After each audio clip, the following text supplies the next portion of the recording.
Hello everyone and welcome back to our 2D game tutorial series. Previously we've been working on our character's movement, and in this episode I'm going to first of all tweak a little bit of the collision of the character, show how to get that a bit tighter, and then we're going to go through the interaction system, how that works in a 2D game and how we can make a very simple interactive actor that will disappear when we click on the button. So let's jump in and take a look at how this works. So let's return back to our character's collision, as that's something I want to fix and tidy up a little bit before we go further into interact. So as you can see, if I go up against this wall, it kind of has this weird gap around it, and same for left and to the right and above. So let's just make this a little bit nicer for our character to use.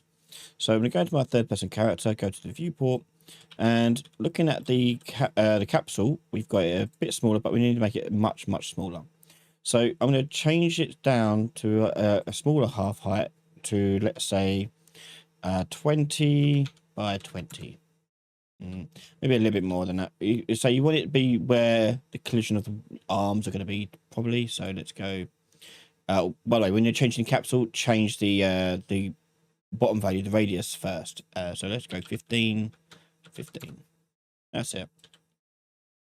And now the collisions are much smaller space, it should give us a much better feel when we're moving around the map. Okay, it's not too bad.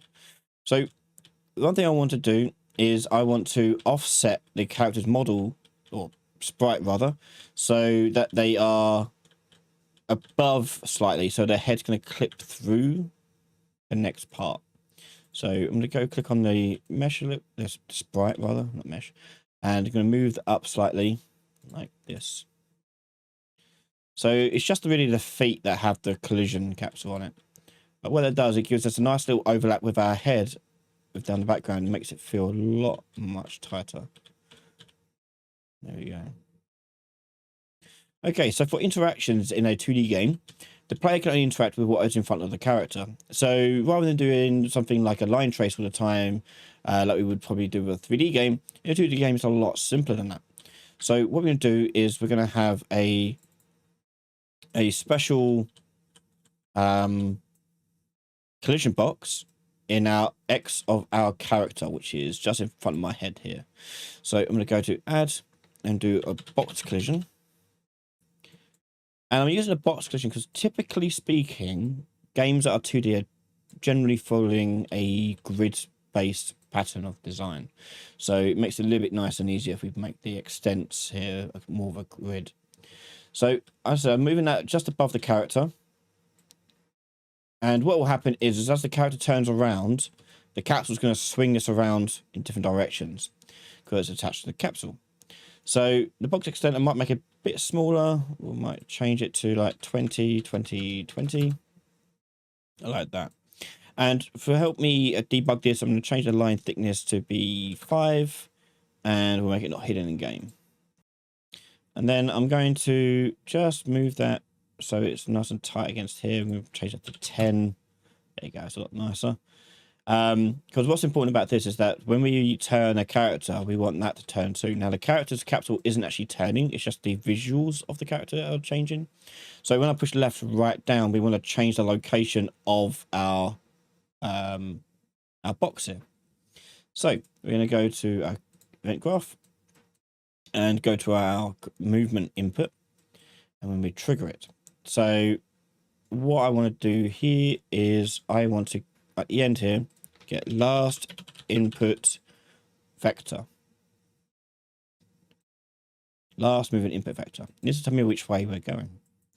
And I'm going to use that to manipulate and change the direction of the box and where it's going to be, the interaction box. So I'm going to take out the box and do set relative location. And the location is going to be the input vector, and it could be multiplied by 10 in the Z. Well, not 10 in the Z, sorry, 10 in the float, sorry. Let's change it to float. 10. Okay, we'll clamp that there. And we're now going to go back to our game. Okay, so we got it kind of working. It's choosing different directions. So we just need to flip it and invert it based upon what our character's doing, because we're using different coordinates than otherwise. So when we go up and down, we want to turn it around. So you get last input vector. We're going to split this and split this. So which ones we plug in is going to change depending on what kind of setup you've got with your character's box here. Now the box I've got here, if you look in here, I've got 10 in the Z coordinate, which is in front of my character. So when I'm pushing X, I want it to be Z. So X will go to Z. Then the rest, Y, is going to go to X, and the Z is going to go into Y. And so now, as I move around, you'll see this box change position based upon which way we're going. Okay. Now, if you want to make it more interactable, you probably change it. You can probably change the size of the box a little bit more. Just change the size of this to, like, say 40, 40, 40. And I'm going to change the 10 here to 25 instead. That basically is the distance away from the character that you can interact from. So, as you can see there, we've got a much bigger interaction radius around our character. Ooh.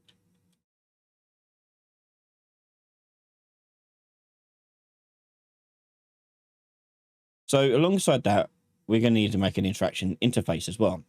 So, let's go ahead and create an interface for this. We're going to go to Blueprint class. And, oh, not that one, sorry. Blueprint and Blueprint interface.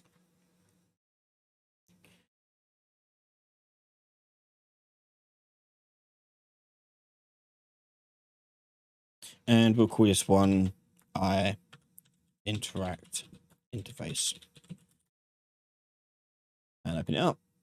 So in here, we're going to be look at, which would be determining which one we're looking at currently. And we're going to have another function for interact with. Compile, save. And now we can close this. And on the box here, we're going to right click on the box and add an event for begin overlap. So when the box first determines something's entered it or is interactable in any kind of way, the other actor, I'm going to check for whether or not it does implement the interface of the interact interface.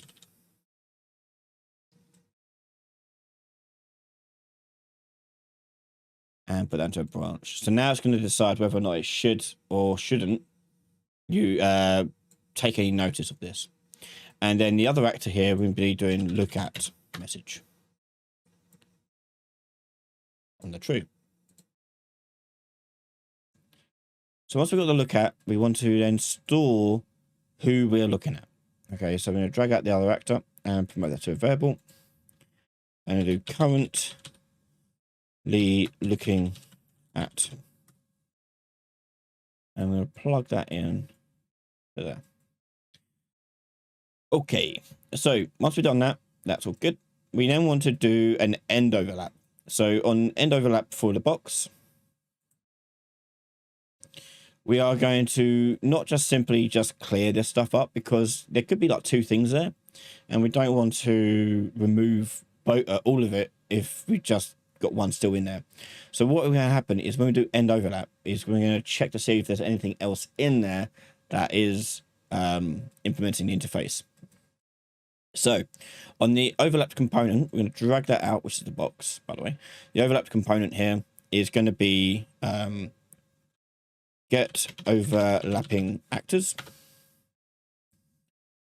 And we're going to do a for each loop. And on the array element here, we're going to drag that out and do does implement interface. And choose interact interface. And put that into our condition here. So what I'm actually going to do here is I'm going to convert this over to a function, because I don't want it to go through every single actor. I just want to get the first one it comes across really and say, yep, that's the one that's still there. Therefore, we just want to use that. We don't need to go through every single actor that we're overlapping. So I'm going to just select all this, right click on it, and collapse to a function. And this is going to be get overlapping interactives. And we'll plug that in. And I'm just going to change that to the box. And the class filter is going to be set just to actor. So all actors would be considered. And as it goes for each one, we're checking this interface again. And if it's true, we're going to do a return node. And what we're returning is going to be the actor itself, so the array element. That's going to go into there. And we're also going to output a Boolean. And we'll tick that to be true. If it manages to get through every single actor that we're overlapping, and none of them have triggered the return node yet, on completed here, we're going to make it return false. So we're going to turn off return and leave the array element here as blank. Okay. I'm going to go back to my event graph. And now you can see I've got my array element, which I'm actually going to rename that one. Actor. And if that's the case, I'm going to set that to my currently looking at. There. Now remember, if this is returning an actor from our array, it's going to give us the actor reference. If it completed, then it's going to return nothing. Okay, so nothing could be totally viable as a thing here. Okay. Hit compile and save that. So last thing to do is do the interact key itself. So we're going to go into my third person folder, inputs, actions, and create a new input. And we'll call this one IA interact. And I'm going to add it to our context. Wrappings, add, and choose IA interact. I'm going to choose the E key and be done with that. So now I can add the IA interact to my character. And we'll do when it is completed. Or we'll do it when it started. It's just a single press. So when it started here, we want to get the currently looking at actor. Convert that to a validated get by right-clicking on it. And that means it won't crash out if we try to interact with something that doesn't exist or try to do anything with the thing that doesn't exist. So only if it's valid, we want it to interact with it. So I'm going to drag currently looking at and do interact with message. And that's it. So to test this out, what I'm going to do is I'm going to create a very simple object. So let's create a blueprint class, actor, test interactive. And I'm just going to add a very simple sprite to this thing. Flipbook, sorry. Actually, no, we can just use sprite because it's just going to be a static image.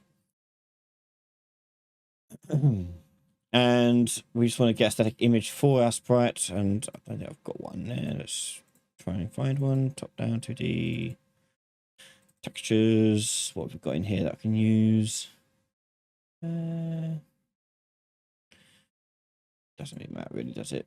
We're just testing. Let's just pick one that we've already got. No, okay, right, we're gonna have to break it out.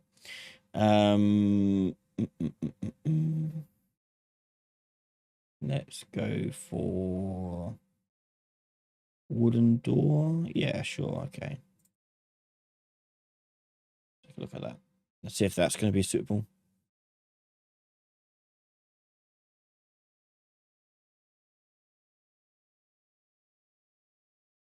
Yeah, okay. So I'm going to change the texture group here from world to 2D pixels unfiltered. There we go. Save that. And we're going to convert that to a couple of sprites. Sprite action, extract sprites. And we only got 2 sprites now. We've got the door open, door closed. So let me just go over here. And we're going to change it to auto. We're going to change the grid. We're going to change the number of cells in the X here to 2. And cell width, cell height, this would be a lot smaller. 16, there you go. So 16 by 16, there we go. Extract that. And there's our 2 sprites. Yeah. So let me just put the door in to there.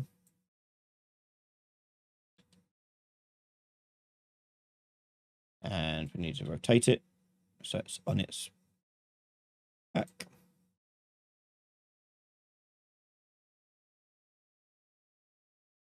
Like so. File save. Now for this to actually work, we need it to have some sort of collision base to it, because the sprite by itself won't have it. So what we're going to do is add a box collision, change the size of it to 10 by 10 by 10. I do. And go to class settings, and we're going to add that interface to it. So click on class settings, and in there you'll find interface section. Go into interfaces, add, and then add the interact interface. Okay. And when you've done that, if you go over to the interfaces on the left-hand side, you'll see interact with and look at, and now appeared. Let's go to interact with, and I'm going to simply just make this thing destroy itself if we interact with it. Okay. And yeah. And what we can do, look at, is we'll just do print string for now. And say door. There you go. Okay, so now we've got to add that to our scene. So we go back to our door, test interactive. And we need to make it a bit bigger.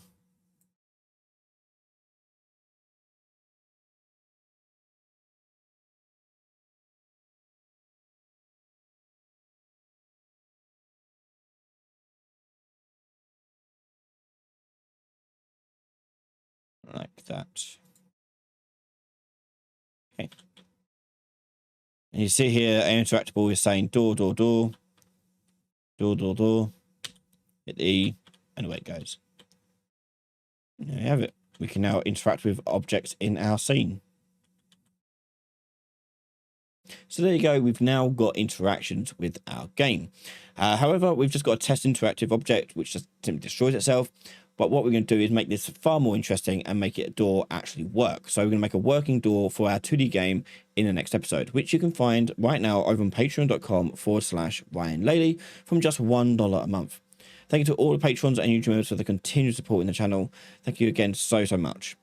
And if you like this video, don't forget to subscribe, and I'll see you in the next one. Bye everyone.